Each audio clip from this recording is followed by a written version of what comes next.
Alright, working on a 2008 Buick Lucerne with some warning lights coming on. What warnings were they? Stabilitrak, service Stabilitrak. Service Stabilitrak. So, started up and everything seems fine.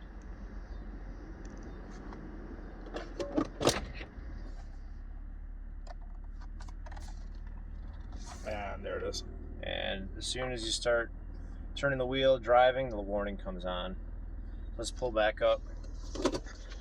Now, all right, so usually when you got this issue, the issue is the steering wheel position sensor. Here's the part number.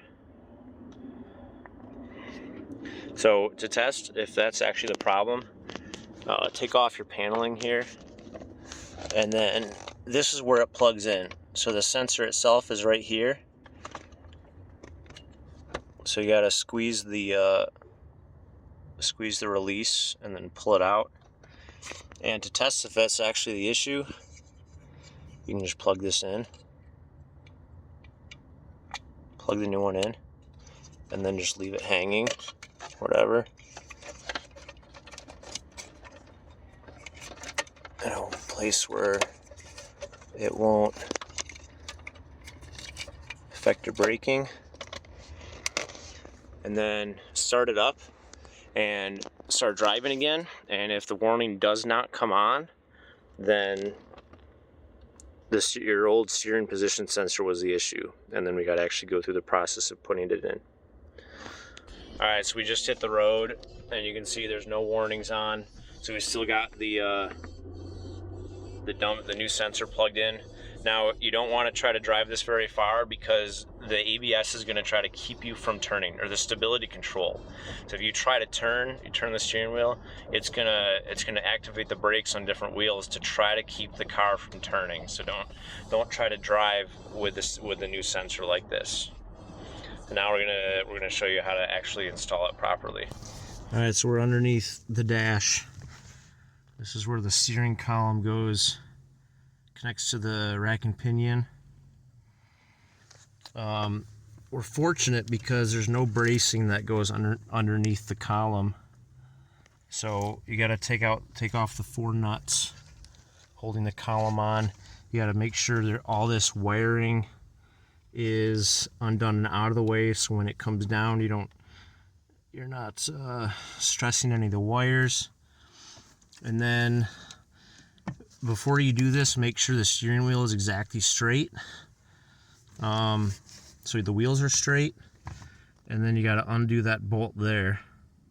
I'd undo that first, and then you can pull off the 4 nuts holding the column up onto the dash.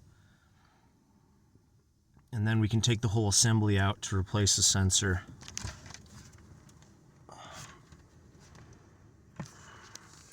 Alright, we're ready to pull off the steering column. We got 3 of the column nuts loose, and then the bolt for the intermediate shaft to the column. So this is a 15. This bracket will keep it from spinning, so you can just take like a ratcheting wrench on the nut up in there. And then once the nut's off, you can slide out the bolt. And then these are 13 mils.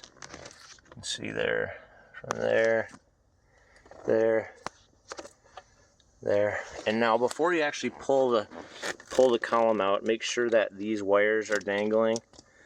Make sure you disconnect it from there, disconnect it from all these, to make sure you got a clear pathway down.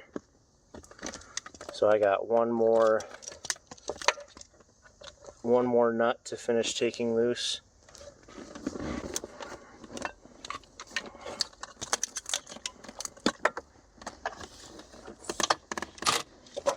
And then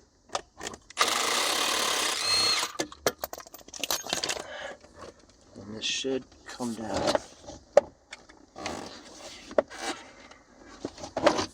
Okay, it looks like some of this trim is going to fight us actually.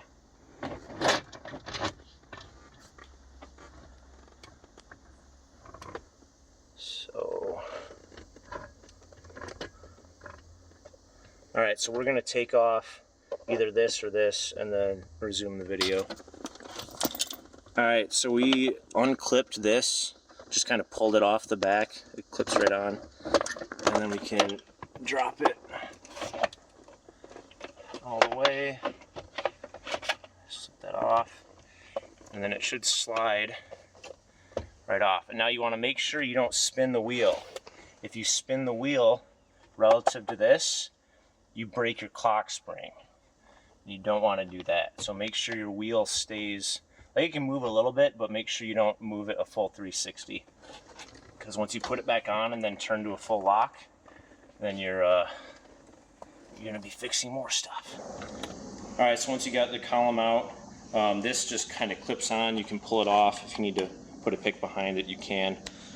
And then make sure you don't break this clip. It's very expensive. That's what holds the inside of the sensor onto the shaft. So we're gonna try very carefully. There. Cool. And then very gently spread it apart. And then this. Okay, so there's the 3 black clips here.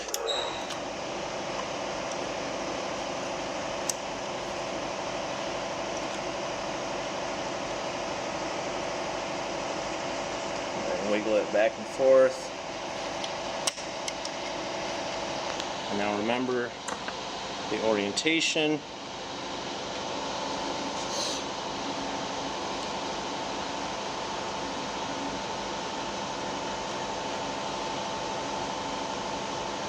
It slides on a little hard, even from the very beginning. You got to put a little bit of force into it.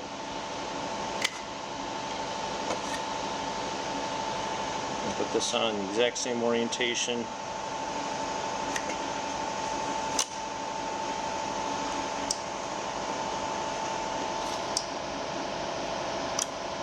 There, clipped on, and then this just pops right out.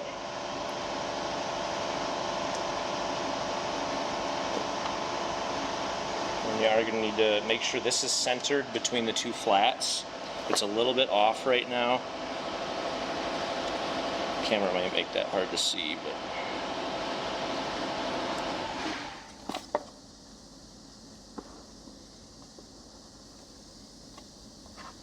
then we're gonna slip this back on.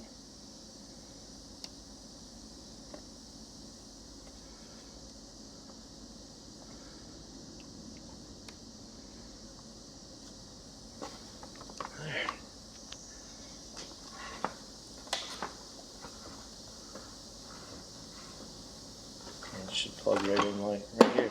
We're not going to plug it in right now just because I'm not sure if this wire has to go up around anything, so we're going to leave it unplugged until we get the column back in.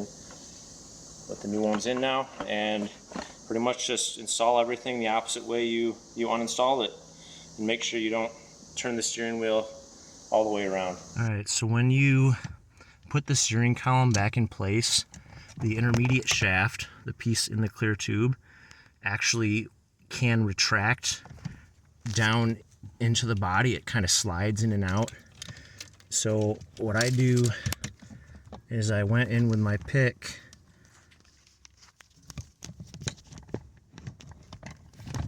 and you can stick the pick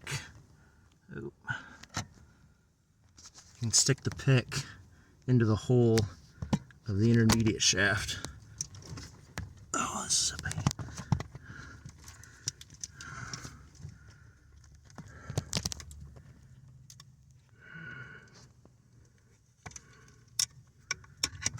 And then you can use your pick to maneuver it around until it, and then pull it into the hole of the steering column. So you can see those 2 holes got to line up. You just got to push it a little bit farther in. I'll probably stick my pick down in there farther. There's not enough room here for the phone to get a good angle and get the pick in there. So you just have to trust me. Just stick your pick through the hole in the intermediate shaft and then kind of maneuver it around until it sticks in the hole of the column. The column you can bolt in, at least loosely. I've got it the nuts loosely installed, and then feed the intermediate shaft into the column afterwards. And that's the last of the difficult parts. Oh, and you can also jiggle the steering wheel just a little bit while trying to shove it in, and that can help it. That can help it get in there too. All right, well that's going to be the end here. The rest you just put right back where it was when you started taking it apart, and you're all good. If you have any other questions, just comment below, and I'll keep posting videos. We'll see ya. All right, we got the new sensor actually installed in place, and we're going to give it a test. So we're driving forward, back just a little bit, and no light, so we're all good.